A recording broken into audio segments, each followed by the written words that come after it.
बात जुर्म से जूझते आवाम की हो या समाज में बढ़ते क्राइम ग्राफ की, अपराध की हर सूरत के पीछे छिपा होता है कोई ना कोई गुनहगार। नमस्कार, मैं हूं आपके साथ शिप्रा झा। तफ्तीश की राह में आने वाली हर कड़ी सुराग बनकर पहुंचाती है गुनहगारों को सलाखों के पीछे। क्राइम पर न्यूज 18 के इस खास शो तफ्तीश में आज हम आपको इस हफ्ते की 3 बड़ी खबरों को दिखाने जा रहे हैं, जिसका सरोकार सीधे आपसे है, पुलिस और प्रशासन से है, क्योंकि हर जुर्म के खिलाफ हमारी तफ्तीश लगातार जारी है। तो चलिए शुरू करते हैं उन्हीं बड़ी खबरों की तफ्तीश।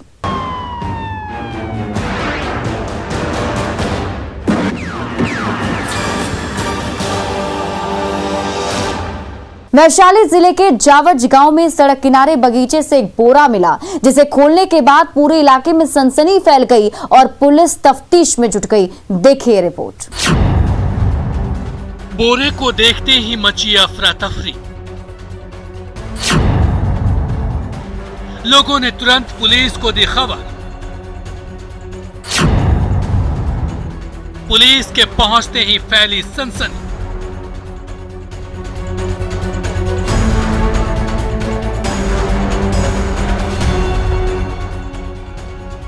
बगीचे में इकट्ठी लोगों की भीड़ और उस हुजूम में तफ्तीश करते पुलिस वालों की ये तस्वीरें वैशाली जिले के जावज गांव की है, जहां मौके पर मौजूद हर शख्स खामोश और दहशत भरी निगाहों से उस बोरे को देख रहा है जो बगीचे से बरामद हुआ है।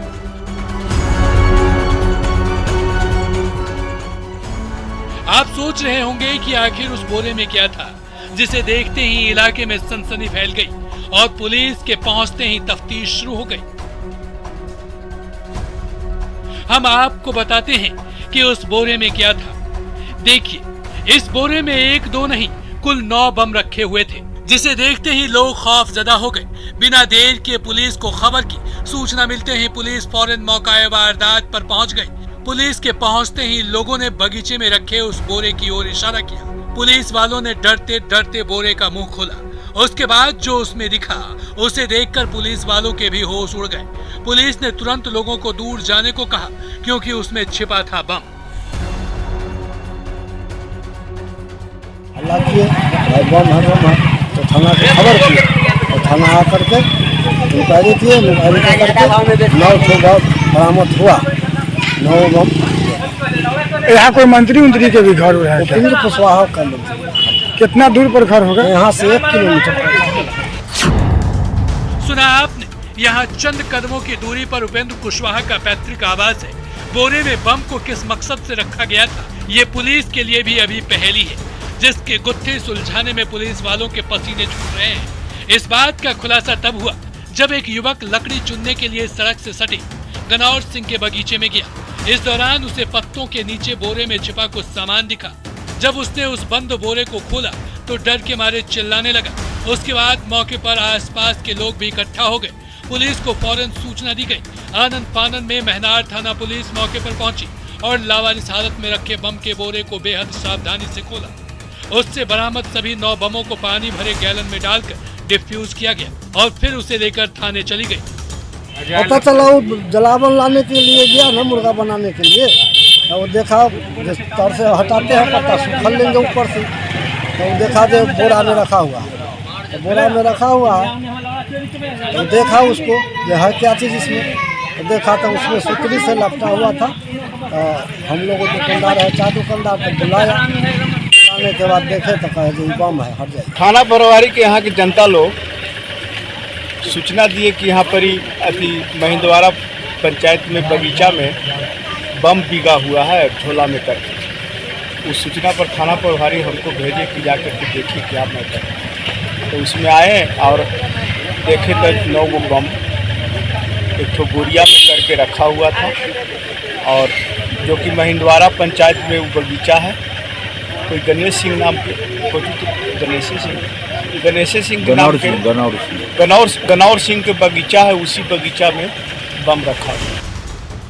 अब सवाल ये है कि क्या किसी बड़ी साजिश की तैयारी थी? बोरे में बम रखने का क्या मकसद था? किसने और क्यों बोरे में बम रखा? गनौर सिंह के बगीचे में 9 बम कैसे पहुंचा? पुलिसिया जांच से क्या सच सामने आ पाएगा? न्यूज 18 के लिए हाजीपुर से राजीव मोहन की रिपोर्ट। बेतिया में अगवा कर नाबालिग के साथ हुए रेप मामले में अब तक आरोपियों की गिरफ्तारी नहीं हुई है। पीड़िता के गुनहगार अभी भी बेखौफ होकर बाहर घूम रहे हैं और पुलिस एफआईआर दर्ज होने के बाद भी चुप्पी साधे बैठी है। ये रिपोर्ट देखिए। बेतिया में सुरक्षित नहीं बेटियां, दरिंदों ने घर से किया अगवा। उसके बाद जो हुआ वो बेहद खौफनाक और डरावना था, जिसकी दास्तां सुनकर इंसानियत शर्मसार हो जाएगी, पांव तले जमीन खिसक जाएगी, क्योंकि उसके बाद दरिंदों ने उसे हैवान के हाथों सौंप दिया। जी हाँ, सही सुना आपने, हैवान के हाथों सौंप दिया, जहां से वो हैवान नाबालिग लड़की को ऑटो पर बैठाकर नरकटियागंज स्टेशन लाया। उसके बाद उसने टिकट कटवाया और पुलिस की चुस्ती को चकमा देते हुए नाबालिग को अपने साथ ट्रेन में बैठाकर 4 घंटे 20 मिनट का सफर तय किया और पहुंच गया गोरखपुर। 4.5 घंटे के सफर में ना तो पुलिस को इसकी भनक लगी और ना ही ट्रेन में सफर कर रहे यात्रियों को, क्योंकि लड़की बेहोशी की हालत में थी। वो तारीख थी 7 अक्टूबर 2021। मामला ये है कि 7 तारीख है 10वां महीने में शाम के रात में हमार बहन घर में सुते रहे वही घर में, तो शाम के रात में निकलल तो एक बड़न मिसिरला आ एगो बड़न अनिल कुमार, तो उड़ लो घर आ इंजलॉग लन बाहर, तो इंजलॉग फोन कलन एलो से कहलन कि लड़की के लियान के जन पहुँचा दे जान। तो रात में ले जाके लड़की के जना से हमार बहन घर में सुता रहे निकलल, ओकरा बाद में पकड़ के ले जाके वो जना ओकरा हवाले कर दिल। ओकरा बाद में लड़की के लेके गई बाहर चल गई पता ना कहाँ। ओकरा बाद में नया लड़की कब घर से ना निकले पता नहीं है, बताओ नहीं है कहाँ हमरा के लिए रखल। सुना आपने, यही वो तारीख है जिस बेतिया जिले के नरकटियागंज इलाके में एक गांव से गांव के ही 4 दरिंदों ने रात के वक्त उसके घर का दरवाजा खटखटाया। उस वक्त पीड़िता अपने घर में सो रही थी। आवाज सुनकर वो बाहर निकली। घर के दहलीज के बाहर कदम रखते ही दरवाजे पर खड़े गांव के ही अनिल इंसे आरुल समेत 3 युवकों ने उसे दबोच लिया। उसके बाद उसका मुंह हाथ बांधकर ऑटो में बैठाकर नरकटियागंज स्टेशन लाया गया, जहां नाबालिग की तीनों ने जमकर पिटाई की और गांव की ही एक हैवान के हाथों में सौंप दिया, जिसका नाम है इंजुल हक। वहां से वो अंधेरे का फायदा उठाते हुए नरकटियागंज से बाहर लेकर चला गया। उसके बाद परिजनों ने लड़की की तलाश शुरू कर दी, लेकिन वो कहीं नहीं मिली। रात के अंधेरे के साथ ही परिजनों को बेचैनी बढ़ने लगी। वो बार बार घर के बाहर आकर देख रहे थे ताकि कोई सुराग मिल जाए, कहीं से कोई आवाज सुनाई दे, लेकिन सन्नाटे के सिवा ना कुछ दिखा और ना ही कुछ सुनाई दिया। जब सुबह हुई तो परिजन रिश्तेदारों के घर फोन लगाने लगे। इतने में हैवान इंजुल हक पीड़िता को लेकर गोरखपुर पहुंच गया। वहां से उसे किराए के कमरे में ले जाकर बंद कर दिया, जहां लड़की को जबरन नशे की दवा खिलाकर दुष्कर्म की घटना को अंजाम देता रहा। ओकरा बाद में लड़की भाग के आयल गोरखपुर से अकेले आयल घर है। ओकरा बाद में हेजनवा धान में आके गिर रहे के लाके छोड़ रहे उहे लिया के छोड़ रहे गिर रहे जनवा। ओकरा बाद में मेडिकल में ले जाके एडमिट कर बटे। ओकरा बाद में जने बिया 1 महीने बाद पीड़िता किसी तरह दरिंदे इंजुल हक के चंगुल से भाग निकली, लेकिन इस दरमियान दरिंदा इंजुल हक उसे हर रोज अपनी हवस का शिकार बनाता रहा। वो चंगुल से तो निकल गई थी, लेकिन शहर से अनजान थी। उसे समझ नहीं आ रहा था कि वो कहाँ जाए। किसी तरह से वो बस अड्डे तक पहुंची, जहां एक बुजुर्ग की नजर उस पर पड़ी और बुजुर्ग ने उसे बस में बैठा दिया और कहा कि रोना मत, बस में गुंडे किस्म के लड़के रहते हैं। पीड़िता बुजुर्ग की बात मान गई और अंदर ही अंदर दर्द को सहती रही, सिसकती रही। कोई कहाँ हम जाई ना देखले रहनी, ना देखले रही तो तन के गोवा सन्नू तन के ने घूमे ना चलो तो हम निकल के चल गनी स्टेशन पर। स्टेशन पर से ना जाके बैठने जाता है नहीं एथी में है बस जहाँ लागेला घर के हमरे के एगो बूढ़ा आदमी भेटल न तो कहा तड़न बबी तू तारा के देखनी है न तो कहनी हो जे चलो तार मदद कर देतानी हो तो भी हमारे बाह पकड़ू बना लियो बस अड्डा में कौन जे इनका ले जाके चुपचाप इनका जहाँ कोई वहाँ छोड़ दिया जे ना तो रहिए बबी बस में ना तो बड़ी गुंडा रहला कहनी हो ना। वो इस बात का इंतजार कर रही थी कि कब बस का कंडक्टर बोले कि नरकटियागंज की सवारी उतर जाए। कुछ घंटों के सफर के बाद कंडक्टर ने आवाज लगाई। पीड़िता बस से नीचे उतरी। उसे लगा कि वो अब सुरक्षित जगह पर आ गई है, लेकिन उसे ये नहीं पता था कि दरिंदे साई की तरह उसका पीछा कर रहे हैं। वो जैसे ही घर जाने के लिए ऑटो में बैठी, दरिंदों ने उसे देख लिया। उसके बाद जो हुआ उसे भी सुन लीजिए। उसके बाद फिर दरिंदों ने उसे दबोच लिया। वो बेहोशी की हालत में थी। रविवार को अपने घर के पास धान की खेत में बेसुध हालत में मिली। उसके बाद परिजनों ने उसे इलाज के लिए अस्पताल में भर्ती कराया। पुलिस को खबर दी, लेकिन पुलिस लापरवाह बनी रही। वो परिजनों से पूछने तक नहीं आई। पुलिस के थाना में गई रहे आदमी तो जनवा रिपोर्ट उपोर्ट लिखा गई। ओकरा बाद में कोनो कार्रवाई ना भइल। ओकर बाद में अभी आज तक पुलिस गाँव में नहीं आयल जाँच पड़ताल करे जे का होता का जाता टे। बुरा हाल भइल पर लड़की अभी तक होश में नहीं है।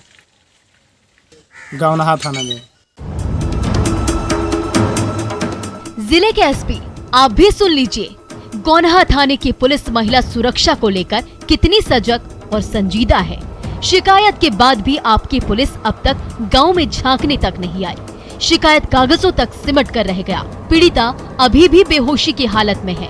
आप बीती बताते हुए उसकी जुबान लड़खड़ा रही है।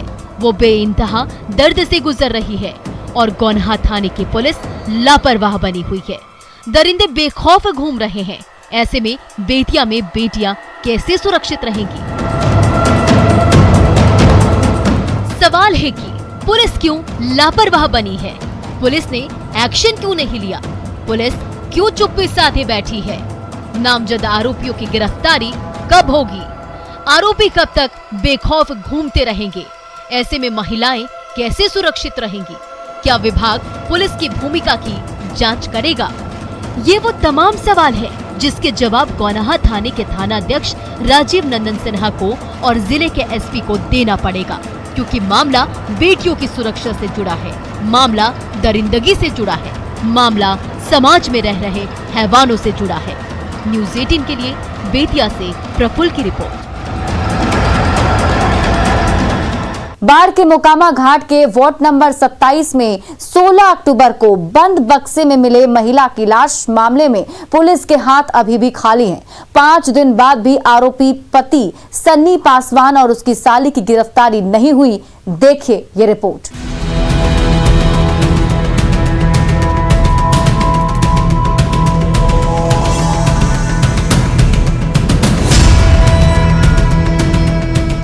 घर के अंदर रखे काठ के बक्से में अमूमन आप और हम कपड़े या सामान रखने में इस्तेमाल करते हैं, लेकिन क्या कभी आपने सोचा है कि जिस लकड़ी के बक्से में आप और हम कपड़े या अन्य सामान रखते हैं, उस बक्से में किसी की लाश रखी जा सकती है। ये सुनकर आपको थोड़ा अजीब जरूर लगेगा। मन में कई सवाल भी कौंधने लगेंगे। 2 से 3 फीट के इस बक्से में 5 फीट का इंसान कैसे फिट आ सकता है? आपका सोचना सही है, लेकिन जो तस्वीरें हम दिखाने जा रहे हैं उसको देखकर आप दंग रह जाएंगे कि ऐसा भी हो सकता है। देखिए, यही वो काठ का बक्सा है जिसमें कपड़े की जगह रखी हुई थी 5 फीट की शादीशुदा महिला की लाश। इस खौफनाक मंजर को देखने के बाद आपको यकीन हो गया कि इसमें कपड़े के साथ साथ इंसान भी आसानी से फिट आ सकता है। हैरान और परेशान करने वाली ये तस्वीरें बाढ़ के मोकामा थाने के वार्ड नंबर 27 की है, जहां बंद बक्से में एक शादीशुदा महिला की लाश मिली है, जिसकी हत्या के बाद उसे इसी बक्से में रख कर बंद कर दिया गया था। हम नहीं जानते, मैं स्कूल गए हुए थे, स्कूल से रास्ता में थे तो फोन गया था कि वर्षा कुछ कर फांसी लगा दिए, लेकिन जब हम घर आए तो वर्षा का नहीं डेट मिला। उसका पता नहीं थाना कौन खबर किया। थाना आया तो पूरा रूम का तलाशी लिया तो बक्सा में थी। कैसे क्या हुआ हम कुछ नहीं जानते हैं। ये कब की घटना है? ये 14 तारीख की रात में लगता है हुआ होगा। 15 तारीख के हम शाम में जाने। 15 तारीख को शाम में आप आने के बाद। हाँ, मृत महिला का नाम वर्षा है, जिसकी 4 साल पहले मोकामा घाट के वार्ड नंबर 27 के रहने वाले सन्नी पासवान से शादी हुई थी। मृतका के 2 बच्चे भी हैं।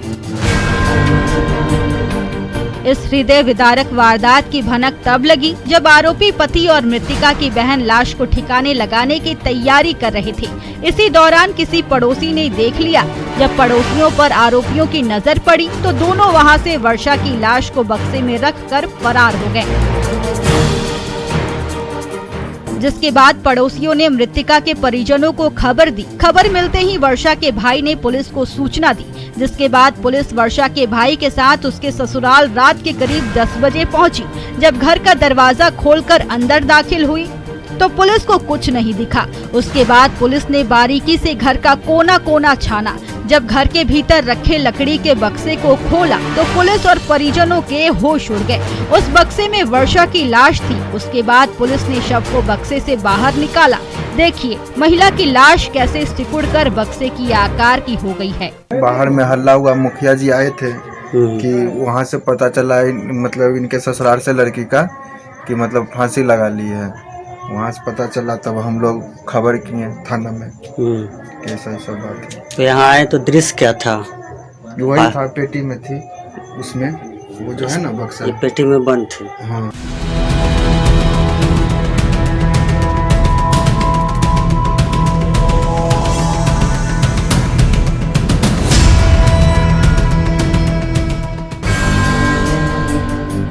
घटना के बारे में बताया जा रहा है कि वर्षा के पति सन्नी पासवान का उसकी साली से प्रेम प्रसंग चल रहा था, जिसमें वर्षा रास्ते का रोड़ा बन रही थी, जिसकी वजह से आशिक मिजाज पति खुलकर अपनी साली से प्यार का इजहार नहीं कर पा रहा था। वर्षा को रास्ते से हटाने के लिए पति सन्नी ने अपनी साली के साथ साजिश रची। दोनों ने प्लानिंग के तहत उसकी गला दबाकर पहले हत्या की। जब लाश को ठिकाने नहीं लगा पाए तो उसे बक्से में बंद कर दिया। मृतका के गले पर जख्म के निशान मिले हैं। इससे ये साफ होता है कि उसकी गला दबाकर हत्या की गई है या फांसी से लटकाकर। फिलहाल पुलिस परिजनों के फर्द बयान पर एफआईआर दर्ज कर सभी बिंदुओं को ध्यान में रखकर जांच कर रही है और कह रही है कि इस मामले की गुत्थी मृतका के पति सन्नी और उसकी साली की गिरफ्तारी के बाद ही हो सकता है। घटना के बाद से जीजा और साली दोनों फरार हैं। अब ऐसे में ये देखना होगा कि पुलिस कब तक आरोपियों को गिरफ्तार करती है और मामले की गुत्थी को सुलझाती है। न्यूज़ 18 के लिए बाढ़ से अनिरुद्ध की रिपोर्ट।